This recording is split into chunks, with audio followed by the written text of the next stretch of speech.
He came home early, and what he saw through his father's bedroom door nearly broke him. To the eye, it looked like betrayal. But in truth, it was loyalty, sacrifice, and a fight for dignity that no one had expected.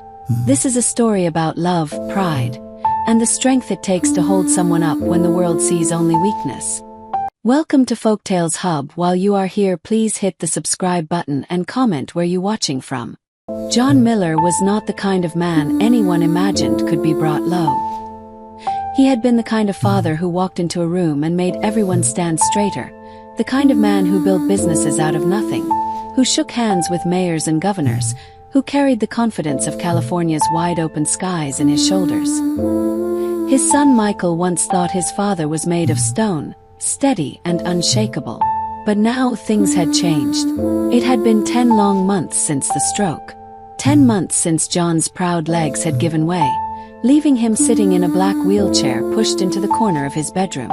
The house in Los Angeles, with its polished wood floors and tall windows, had never felt so heavy. A man once defined by his independence now needed help for even the smallest tasks, help that humbled him every single day. On that afternoon, the house was quiet.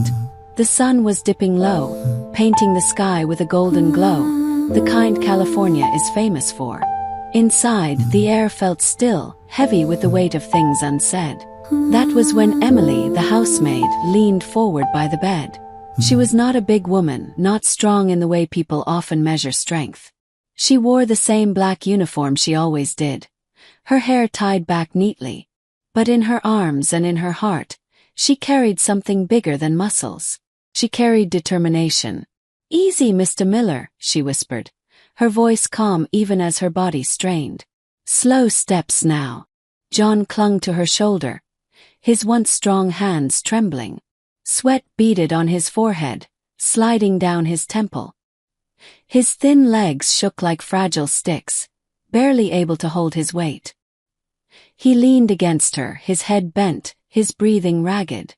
"Don't let go," he muttered, his voice hoarse. "I won't," Emily said firmly, bracing herself like a wall.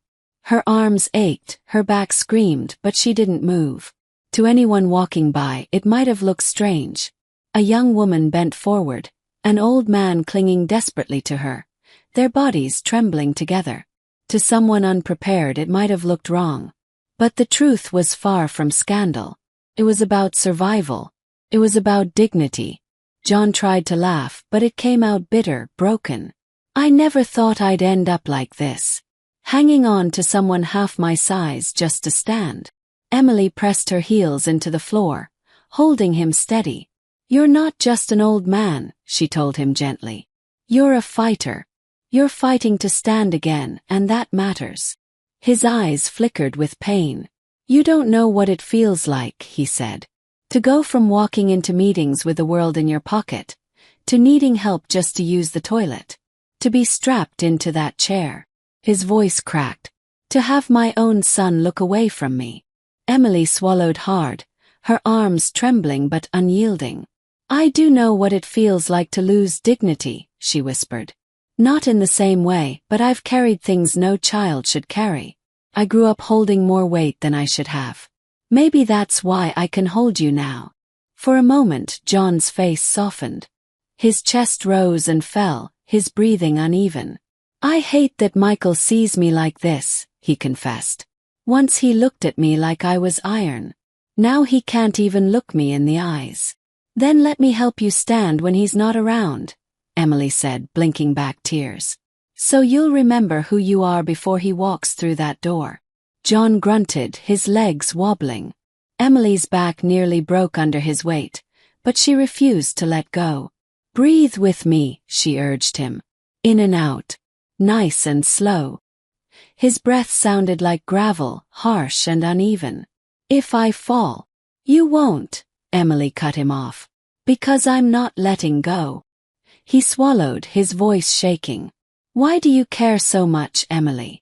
Her arms quivered, sweat dripping down her face. She answered softly, "Because no one cared when I needed holding. And because you deserve more than pity. You deserve someone to believe in you." John's lips trembled, his eyes glistening. You sound like my late wife, he whispered. Emily's chest ached, but she forced a small smile. Then maybe she sent me. For a heartbeat, time seemed to stop. The only sounds were two people breathing together, holding each other up. The air was thick with something that went beyond duty.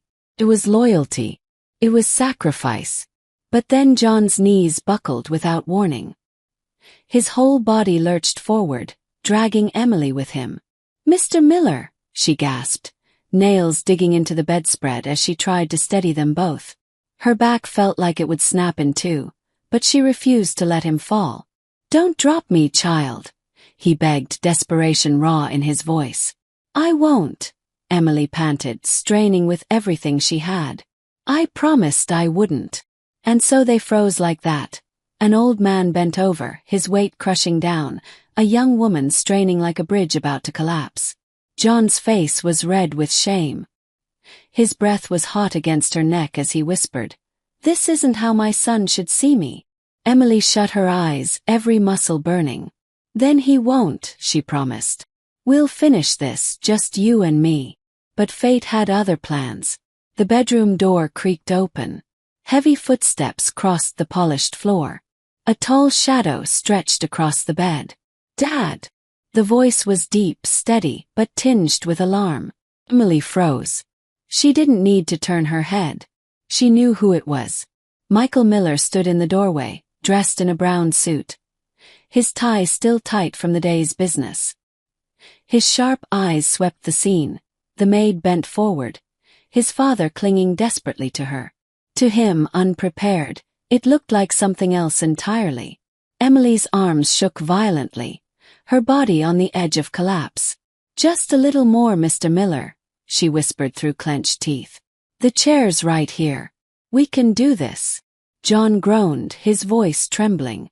Steady me, child. Don't let me slip. Her shoes squeaked on the floor as she shifted her weight, guiding him inch by inch toward the wheelchair. Finally, with one last burst of strength, she lowered him down into the chair. John sagged into it, his chest heaving, sweat streaking his face. Emily stumbled back, collapsing against the bed frame, gasping for air. Her apron clung to her damp skin, her arms quivering from exhaustion. But she forced herself upright, because she could already feel Michael's piercing gaze. He stepped further inside, his eyes locked on her. His voice was slow, controlled, but cold. What, he said, did I just see? Emily's throat tightened. She knew exactly what it must have looked like. But the truth, the real truth, was so much harder to explain. And that was where everything began to change. The room was so still you could hear the tick of the wall clock. Emily's chest rose and fell sharply, her breath uneven, her arms still trembling from the weight she had carried. John slumped in the wheelchair, sweat dripping down his temple, but there was something proud in the way he sat. He was upright, he hadn't fallen. That mattered to him. Michael stood in the doorway, his tall frame filling it like a shadow. His brown suit was neat, his polished shoes shining, but his face was tight with suspicion. His eyes darted between Emily and his father, searching for answers. What, he repeated slowly, did I just walk in on? Emily opened her mouth, but nothing came out. Her throat felt locked. She had no words that could untangle what his eyes had already told him. To Michael, it looked like she had been caught in some shameful act. His father bent against her, their bodies too close, too trembling. John shifted in his chair, his voice hoarse but firm. Don't look at her like that, Michael. She was helping me. Michael's brows furrowed. Helping you? By putting herself in a position like that. Do you even realize what it looked like? His voice was calm but edged with judgment. Emily shook her head quickly. No, sir. It wasn't what you think. Michael raised a hand, stopping her words. Then explain. Because from where I stood, it looked wrong. Her heart pounded. The shame of being misunderstood pressed on her like another weight. She forced herself to steady her voice, though it trembled. There was no one else. The therapist was supposed to come this morning, but the session was cancelled again. They told me to manage, to just follow the printed instructions. So when Mr. Miller's leg gave out, I had no choice. I braced him the only way I knew how. Michael blinked. Cancelled. What do you mean cancelled? The house manager said it was too expensive, Emily explained quickly, pointing toward the nightstand. A folded piece of paper lay there, typed instructions from the therapist. She had followed every step, every count, every angle of the chair. I tried to do exactly what was written. But when his knees gave way, I couldn't let him fall. That's all you saw.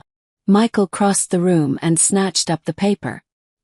His eyes scanned the black type, each instruction clear and professional. Pivot. Count to 3. Chair at 45 degrees. His jaw tightened. The truth stared back at him in bold letters. John placed a trembling hand over Emily's. She didn't abandon me, son, he rasped. She kept me from hitting the floor. Without her, you'd have walked in to find me broken on the ground. Emily swallowed hard, blinking back tears. I didn't do it for thanks. I did it because he asked me not to let him give up. Michael's hand lowered slowly, the paper trembling slightly in his grip. He looked from the document to his father, then to Emily. Her apron wrinkled, damp with sweat, her arms red from the strain. For the first time he saw not scandal but sacrifice. His voice faltered, then cracked. I thought. He stopped himself, shame heavy on his tongue. I thought something else. John's eyes hardened. His voice sharp despite his weakness. Then you thought wrong. And you should be ashamed of yourself. The silence that followed cut deep. Michael lowered his head. His polished shoes squeaked as he knelt beside the wheelchair. Dad, he said softly. Emily. Sorry. I misjudged what I saw. John's hand trembled as he pointed at Emily. Don't apologize to me. Apologize to her. She's the one who carried me when no one else would. Michael turned, his dark eyes meeting Emily's. There was no sharpness now, only guilt. I should have trusted you, he said quietly. Instead, I let suspicion blind me. That won't happen again. Emily's lips trembled, but she held herself steady. All I ask, she said softly, is that he gets the care he deserves. One person can't replace a therapist. It's dangerous for him. And for me. Michael's jaw tightened. His shame now mixed with resolve. He stood tall, straightening his suit. The manager who cancelled these sessions is finished. I'll reinstate them immediately. Twice a week isn't enough anymore. We'll make it every day if necessary. And you? He looked straight into Emily's weary eyes. You won't have to carry this burden alone again. Relief washed over her, breaking through the fear that had clung to her chest. Thank you, sir, she whispered, her voice almost breaking. John let out a shaky laugh, weak but proud. Seems the boy still listens when it matters. Michael's face softened, his eyes glistening. I almost failed both of you today. But I'll make it right. He reached for the wheelchair handles, steady and sure, ready to push his father forward. John leaned back for the first time in months, pride still intact. And Emily stood beside them, one hand gently resting on John's shoulder. She had nearly broken herself to keep his dignity whole, but she would do it again without hesitation. And for the first time Michael saw it clearly. Not weakness, not scandal, but loyalty and sacrifice. The story of suspicion was turning into a story of truth. That night, long after the house had gone quiet, Michael sat alone in the study. The lamp cast a soft yellow glow across stacks of paperwork, but he wasn't reading. The contracts and figures blurred before his eyes. All he could see was the image of his father, clinging to Emily's small frame. His once mighty shoulders trembling like a child's. Michael leaned back in his chair, rubbing his face with tired hands. Shame burned inside him. He had been so quick to judge, so ready to believe the worst, that he nearly crushed the one person who had been fighting for his father's dignity. He had always thought of his father as unshakable, larger than life. Even when the stroke happened, Michael had told himself it was temporary, that John Miller would fight through it like he had fought through every obstacle in business and life. But 10 months had passed, and reality had set in. His father was not the same man anymore. And that truth terrified Michael. He remembered being a boy, standing in the front yard while his father taught him how to throw a baseball. "Plant your feet, son," John had said, his voice strong, his smile steady. "Don't flinch. Confidence is everything." Back then, Michael had believed his father could do anything. But the man in the wheelchair upstairs was not the father from those memories. That father never leaned on anyone. That father never begged not to be dropped. That father never avoided his son's eyes. Michael's throat tightened. He realized now why he had looked away so often in recent months. It wasn't disgust, it was fear. Fear of seeing weakness where there had only ever been strength. Fear of losing the man who had raised him. And yet, when he saw Emily holding his father upright, sweat dripping, arms shaking, refusing to let go, Michael realized that strength wasn't gone. It had only changed. His father's strength now was not in walking tall, but in refusing to give up. And Emily's strength was in carrying him through that fight. Michael pushed away from the desk and stood, pacing the study. His shoes clicked against the hardwood floor. He hated himself for how quickly his mind had leapt to suspicion. He had looked at Emily not as a person, but as a problem, a potential threat to the family's reputation. But what about his father's dignity? What about the weight Emily carried every single day, unseen and unthanked?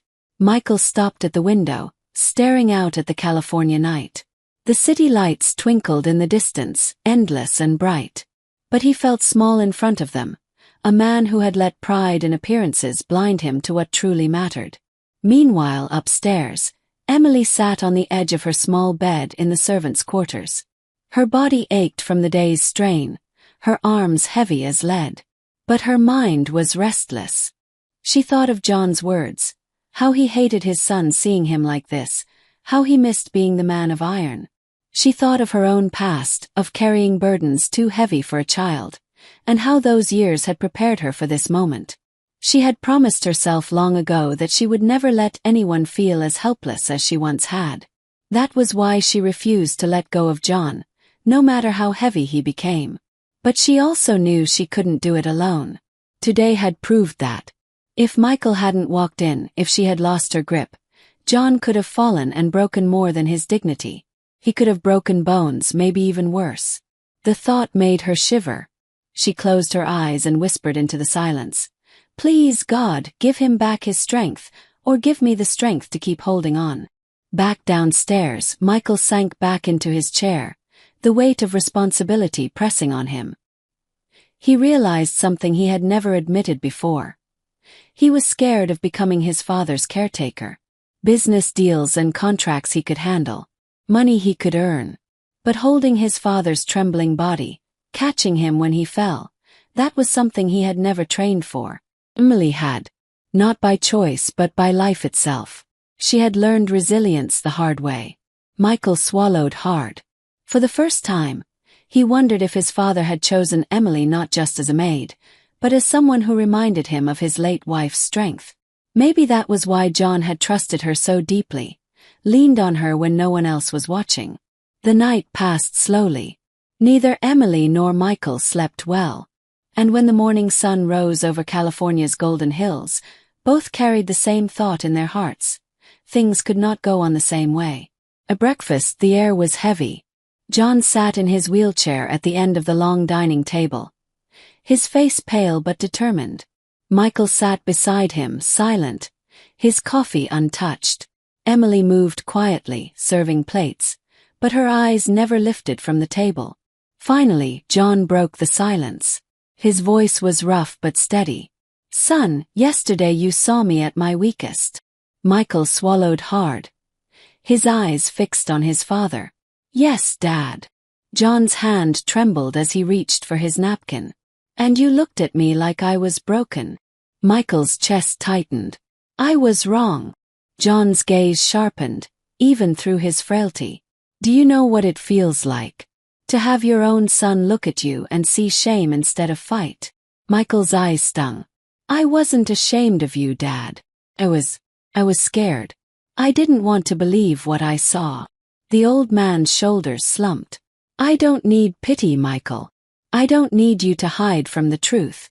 What I need is someone to stand with me when I fall. Someone who doesn't flinch. Emily's hands froze mid-step. The words cut deep into her because she had heard something like them before. From her own father years ago before he left and never came back. She blinked quickly, forcing her emotions down. Michael turned to Emily. His voice was softer now. And you've been that person. Even when it nearly broke you. Emily finally lifted her eyes, meeting his. I only did what anyone should do. John shook his head. No, Emily. Most would have let me drop. You didn't. The room fell silent again, heavy with unspoken truths. For Michael it was a turning point. He realized that loyalty wasn't always loud, and dignity wasn't always polished. Sometimes it was quiet, sweaty, trembling, and unseen. And sometimes it came from people the world overlooked, like Emily. That morning, as the golden light filled the dining room, Michael made a silent vow. He would no longer let pride or appearances cloud his vision. He would see things for what they were, not for what he feared. Because if yesterday had taught him anything, it was this. Sometimes the strongest people are the ones who bend without breaking, the ones who hold others up even when their own arms tremble. And it was time he learned to be one of them too. The next week moved differently in the Miller house. For the first time in months there was change. The cancelled therapy sessions were reinstated. A new physical therapist came every morning, guiding John through careful exercises, pushing him just enough to strengthen without breaking him. Michael kept his word. He was there at the start of every session, standing close, watching, not as a distant son but as a man trying to learn how to carry some of the weight himself. He asked questions, took notes, sometimes even tried the exercises alongside his father so he could understand the struggle. But the hardest lessons weren't in the therapist's instructions. They were in the quiet moments when the therapist left, when Emily remained by John's side. Michael would catch himself watching from the doorway as Emily steadied John's trembling legs, whispering encouragement, refusing to let go even when he cursed at his own weakness. She never complained. She never asked for praise. She gave herself fully, as if holding him up was the most natural thing in the world. Michael began to see her not as an employee, but as something more, someone who had stepped into the gap when no one else did. Someone who had given his father back pieces of his dignity, one shaky step at a time. And yet, despite the progress, John still carried the weight of pride like a chain. One evening, as the sun dipped low and painted the California sky in shades of orange and purple, John insisted on walking from his bedroom to the garden patio. It was further than he had gone in months, and the therapist had advised against it. But John's jaw was set, his eyes fierce. I need to see the roses again, he said. Emily looked worried. Mr. Miller, that's too far without support. I don't care, he snapped. I'm not a prisoner in this chair. Michael stepped forward. Dad, listen. We can bring the flowers to you. You don't have to prove anything. John's head turned sharply. Don't tell me what I have to prove. His voice cracked with anger and something deeper, fear. I've lost enough. I won't lose this. Emily glanced at Michael, her eyes saying what her lips couldn't. If we stop him, we'll break him. So together they tried. Emily took one side, Michael the other.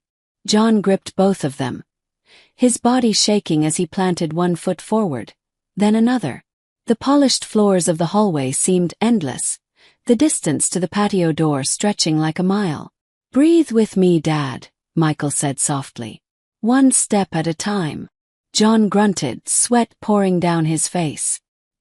His knees buckled once, nearly sending them all to the ground, but Emily tightened her hold, steady as a rock. You've got this, she murmured. Just a little more. They reached the doorway at last, the cool evening air rushing in. The roses swayed gently in the garden beyond, their red petals glowing in the fading light. John's chest heaved, but his eyes lit up with something fierce and proud. "I made it," he whispered. Michael smiled, relief flooding him. "You did, Dad. You really did." But then it happened. As John shifted his weight toward the patio step, his leg gave out completely. His body lurched forward, heavier than before, dragging both Emily and Michael down with him. Emily cried out, straining with every muscle to keep him upright. Michael's arms wrapped around his father's chest, pulling with all his strength. "Dad, I've got you," Michael shouted. "No," John gasped, panic in his voice. "Don't let me fall, not in front of him." His pride was raw, his fear naked. Michael's eyes blurred with tears as he fought to keep his father from hitting the ground. "I'm not letting you go." Emily's face twisted with effort, her body shaking like a bridge about to snap. "Stay with us, Mr. Miller. You're not falling tonight." The three of them froze in a tangled struggle, the weight of John pressing down on both of them. The roses swayed outside, silent witnesses to the battle between dignity and despair. Finally, with a combined effort, they lowered John carefully into the wheelchair waiting behind them. His chest rose and fell in ragged bursts, his face pale but his eyes blazing. For a long moment no one spoke. Only their heavy breathing filled the air. Then John broke the silence, his voice trembling. "This isn't who I am. Not in front of my son. Not like this." Michael knelt in front of the wheelchair, his hands gripping his father's trembling ones. "Dad," he said, his voice breaking, "you think I don't see you? I see you fighting every second. I see the man who taught me never to flinch. That hasn't changed." John shook his head weakly. "I'm a burden." "No," Michael said firmly, tears spilling down his cheeks. "You're my father. You're the man who built everything I stand on.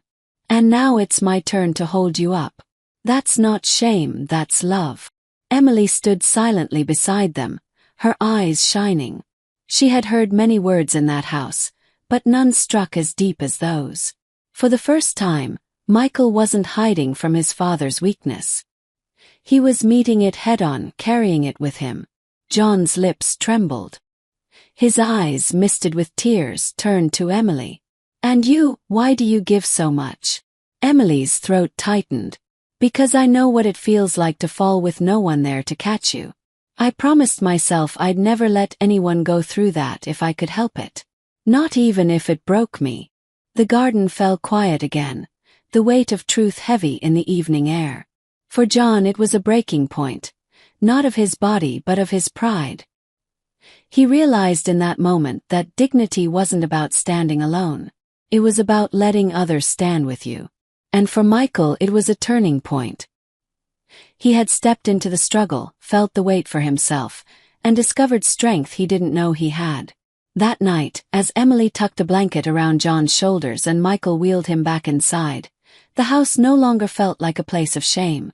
It felt like a place of battle, yes, but also of loyalty, sacrifice, and love. And though none of them said it out loud, they all knew. The fight wasn't over. But they weren't fighting alone anymore. The days that followed that night on the patio moved slower, but they carried a different weight than before. The house, once filled with silence and unspoken tension, began to breathe again. There was still struggle, still pain, but it was no longer hidden behind walls of shame. John sat by the window most mornings, watching the sunlight move across the garden. Sometimes Emily sat with him, reading aloud from the newspaper or telling small stories about her life, the kind of stories that weren't dramatic but carried the warmth of ordinary living. He listened quietly, his lips tugging into small smiles he hadn't worn in months. Michael, true to his word, didn't retreat back into his office or hide behind responsibility. He was present. He arrived early in the mornings, sometimes before Emily, rolling up his sleeves and helping with the stretches, even when his father growled in protest. "You're not trained for this," John muttered one morning as Michael helped lift his stiff leg onto the support brace. "No," Michael admitted, "but I'm here. And that counts for something." John looked at him long and hard, then gave a small nod. It does. Emily watched from the corner, her heart swelling. She had carried the weight alone for so long that she almost didn't know how to set it down. But now, slowly, she felt her shoulders easing. Still, John's health was fragile. Some days were good, strong steps, clear speech. Other days were heavy with weakness. His body refusing to cooperate. His spirit threatening to sink. One afternoon, during a particularly rough session, John snapped in frustration, slamming his fist against the armrest of his chair. "What's the point?" he shouted. "I'm never going to be the man I was. Why keep trying?" The room fell silent. Emily's eyes glistened, but she stayed quiet, giving space for the words to breathe. Michael crouched beside his father. "You're right," he said gently. "You're not the man you were. But that doesn't mean you're not still the man we love." John's chest rose and fell, his anger fading into exhaustion. "Love doesn't change the fact that I'm broken." Emily stepped forward then, her voice steady but soft. "Mr. Miller, broken things can still be beautiful. Sometimes even more so, because they show where the cracks have been healed." Her words hung in the air like sunlight breaking through clouds. John looked at her, his eyes wet, and for the first time he didn't argue. That night, Michael found Emily in the kitchen, rinsing dishes. He leaned against the doorway, his arms folded loosely. "You've given him more than I ever could," he said quietly. Emily shook her head. "I haven't given him anything you can't. He just needed to hear it in more than one voice." Michael's eyes softened. "Still, I owe you. For standing in the gap when I wasn't strong enough to."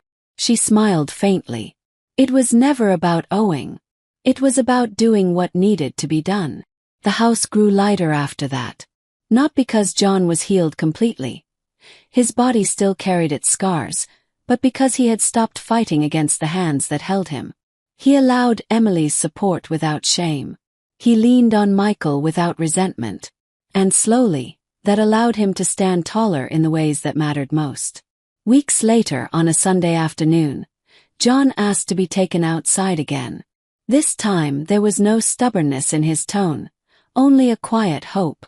They wheeled him to the garden, where the roses bloomed brighter than before. He reached out, his hand brushing the petals gently, his eyes misty with memory. "You know," he said softly, "I used to cut these for your mother every spring." His voice cracked, but there was no bitterness in it now, just tenderness. Michael crouched beside him, placing a hand on his father's shoulder. "She'd be proud of you, Dad. Not because of what you can or can't do, but because you're still fighting. Because you're still here." Emily stood nearby, her heart full at the sight. She had seen many endings in houses like this, some bitter, some lonely. But here she saw something rare, a family finding its way back to one another, not in spite of weakness, but because of it. As the sun dipped low, John looked at both of them. His voice was quiet but steady. "I thought dignity was about standing on my own. But I see now. It's about letting the people who love you stand with you." Michael's eyes shone. "That's all we've ever wanted, Dad." And Emily, her throat tight with emotion, whispered, "That's all any of us ever want." The three of them sat together in the fading light. An old man with trembling hands, a son learning how to carry, and a woman who had given everything to keep them from falling. It wasn't the ending any of them had planned, but it was an ending full of truth, full of love. And in that there was dignity,